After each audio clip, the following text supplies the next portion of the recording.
I'm Tracy Townsend with Jay Plyburn. We are coming on right now with breaking news this morning.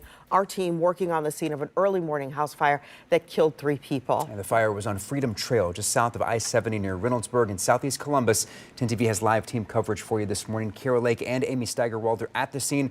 Let's start with Amy. What are you seeing on your end? Yeah, so this scene stretches all the way down the street. As of this point, we've got Columbus Fire, Columbus EMS, along with police still holding things down. At this point, we're not really seeing any smoke, but if you look at the house from the outside, you can definitely tell there is damage, and they've got the entire area completely taped off. Now, we want to give you a look at what the scene looked like around 3 o'clock this morning when our crews first arrived. Fire officials tell us a total of 5 people were inside the home when that fire broke out. We're told 3 of those people are now dead. The 2 that survived, an adult female and a child. We're told that female that survived jumped out the window, and someone else also threw the child that survived out the window. Both of them have been transported to the hospital, and that child is now in critical condition. That is the only update we have as of right now on who was involved in this fire as far as victims. We spoke with Columbus Fire Battalion Chief Jeffrey Getter, though, who described what firefighters saw initially when they arrived. They were told by bystanders that there were people inside, so they certainly aggressively tried to get inside to rescue those victims.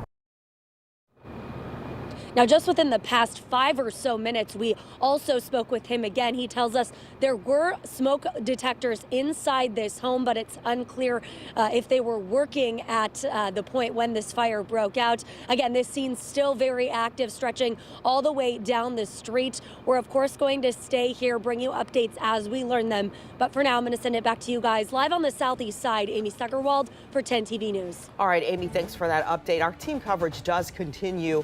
10 TV's Kara Lake is there. She just talked with a neighbor on Freedom Trail. Kara, what were they able to tell you? Yeah, the woman that I spoke to, she saw everything around 2 o'clock this morning. Now, this was before fire crews arrived. She said she woke up to screaming. And I want to show you what's left of this home now, because it is an active investigation before I get into what she was actually able to tell me. Now, if you look up in these windows up here, you see the smoke damage. And also you can see a lamp hanging from a string up here. The police, the fire crews, they have been in and out of this area investigating, so it's still a lot to look into. Now, the woman that I spoke to, she told me she woke up to screaming and she got up to see where it was coming from. Now, she says that's when she spotted police, and they were circling the home trying to kick in the front door. And she says she didn't see any flames, but she could see a lot of smoke coming from the front of the windows. When she says the fire crews started to arrive, and when they got up to the house, they started to break through the windows. She says it's upsetting knowing that this was a fatal fire. Scary, because it's like, can you be prepared for something like that in the middle of the night? And that is the middle of the night, starting at 2 a.m., and it hurts. It's really emotional. 'Cause I got grandchildren, and I just would have to think about how we get everybody out, or if you can get everybody out in time, and waking up to something like that. So it is really sad, and especially when you know you got children involved, it's really heartfelt.